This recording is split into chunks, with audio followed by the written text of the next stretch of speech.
going to move on to another adverse childhood experience that's also hard to talk about. It's child sexual abuse. And then after that, there's the last module is about mandatory reporting, which we'll talk about in a little bit. So we're not going to show, this is a video, so this whole slide presentation was put together by Mary Booth for us. And this one is a personal story of a woman named Miss Rigg, who was at a hearing, you know, the little peek we got into that congressional oversight hearing.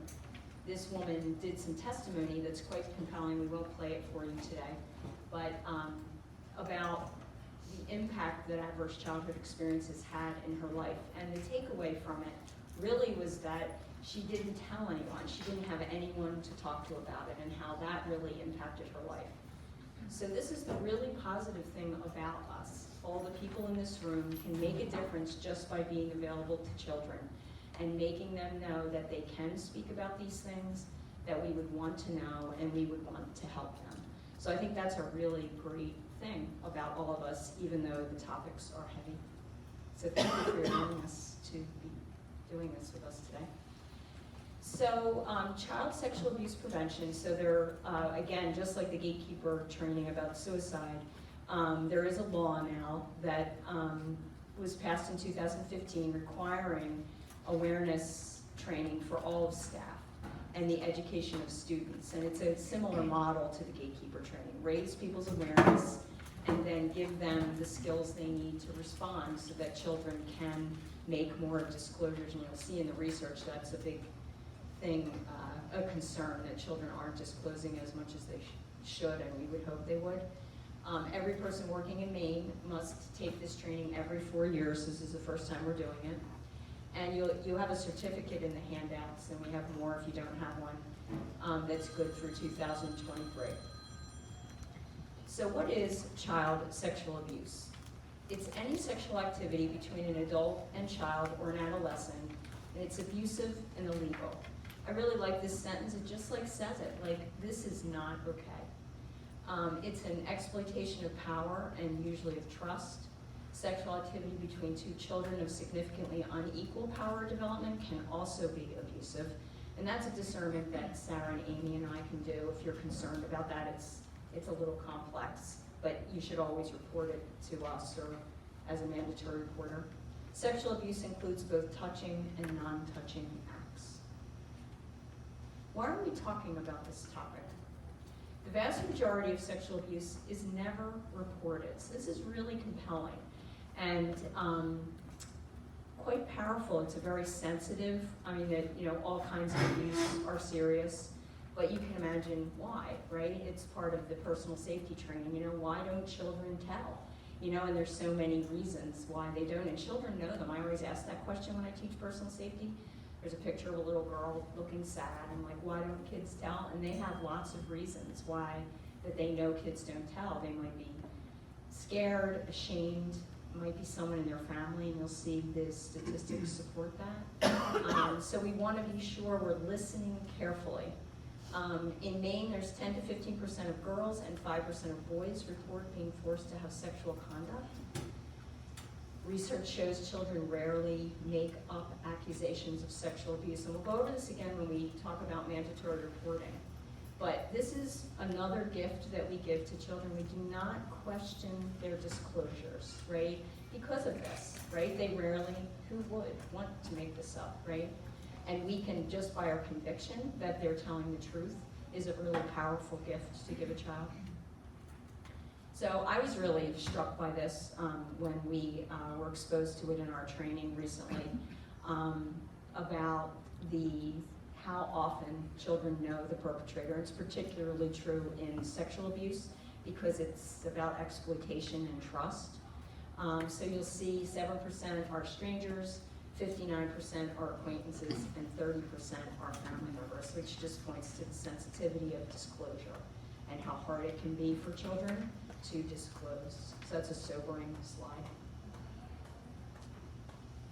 So to know what to look for, we need to understand normal sexual development. So the next few slides are about that. You have to be able to distinguish between developmentally expected sexual behaviors and potentially problematic sexual behaviors. And especially for our younger children, looking at the kindergarten team, we do, have kids show us sometimes some sexualized behavior, and we want to be able to have enough knowledge to know what's normal and not.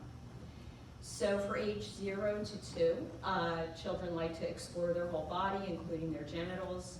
They might touch their genitals for pleasure, and masturbation's included in that. Physical response to stimulation, and enjoy being naked. I'm seeing that in my grandchildren right now. And I'm like, why aren't they clothed? I'm not saying it to my daughter. But I'm glad to see this slide again. It's really so in this one, we get more into the age group that we begin to serve. During this age, a child's world expands as they make friends and they begin connecting with more adults. And you can see that that's also a little bit of a vulnerability, right? That they have more adults that they're interacting with than they might have at a younger age. They become more mobile and verbal. They want to explore and learn about everything. Some expected behaviors, again, are the touching of genitals for pleasure, including masturbation, playing games like Doctor to explore physical differences between boys and girls, and I can't see the rest. Ask questions about where babies come from. Yeah, ask questions next, Sarah, about where babies come from. So this is really important with our younger students, because my experience is that these are really hard for people. Whenever there's sexual behavior that we hear about or we see, it's usually very upsetting. That's why teachers usually call upon me to help out and call parents, because they get really upset about it, naturally speaking. But to keep the normal in mind can be very helpful, and that's often what I do on the phone. Like, this, this doesn't mean there's a problem. Little children do this, and we want them to feel healthy about their sexuality. So it's good not to panic if there's normal developmental indicators. So this next slide is also important, behavioral indicators of potential child sexual assault. And the word potential here is really critical. It's also easy to worry if you see a sign that will be going over here, to think that, jump right to the fact that a child has been sexually assaulted. But they're just potentials, they're signs, they can be concerning, but we want to keep it in context. And this, again, is when you need your mental health team, right, to help you. If you're concerned, call upon us, and then we can often take it from there. So a potential is knowing about sexual acts, that are out of the ordinary or unexpected for their age. And again, the increase in exposure through media has really increased exponentially, or that's what I'm seeing throughout the course of my career. So we have to keep that in the context too. Saying, drawing, or doing anything sexual toward people, animals, or things. Masturbating until they're hurt many times a day, or using items or thrusting. So that's something that if we were to see them in the school setting, it would be very concerning, just because we're not encouraging that behavior at school anyway, but can be a sign. Problems with sleep, self-harm, fear of certain adults, or not wanting to be alone. So as we get into older children, here are some other signs for potential child sexual assault.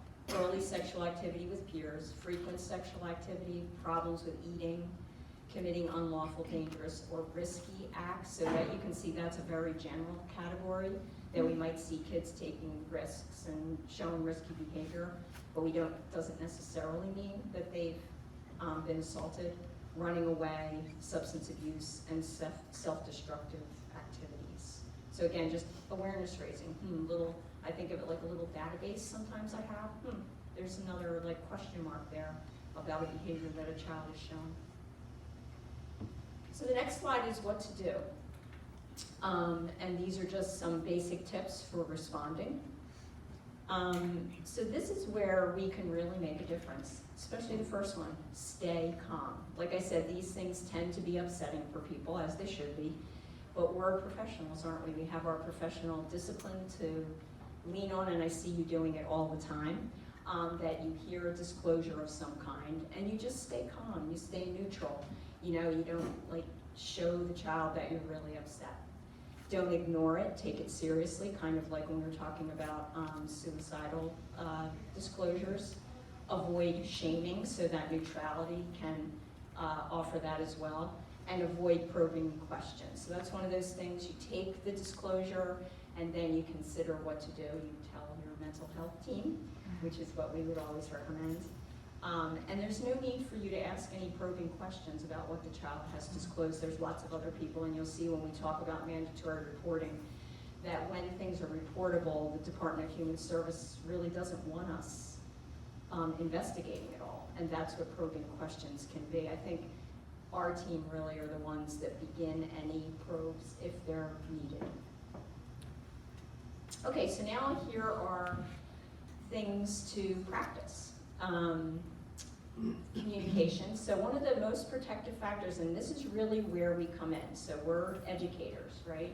We teach children healthy boundaries and personal body space. That is one of the most really powerful protective factors, the respect that we teach for your personal boundaries, which some kids really haven't been taught before they come to school.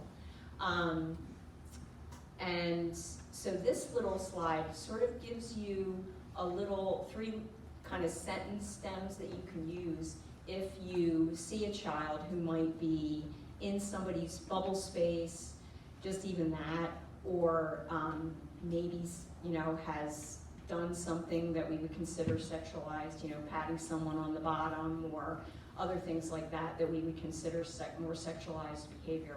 So we thought we'd pause here and give you a chance with somebody at your table to just consider a scenario like a child who is like invading someone's personal space. You know, that means touching them, doesn't have to be sexualized touching, just in people's spaces.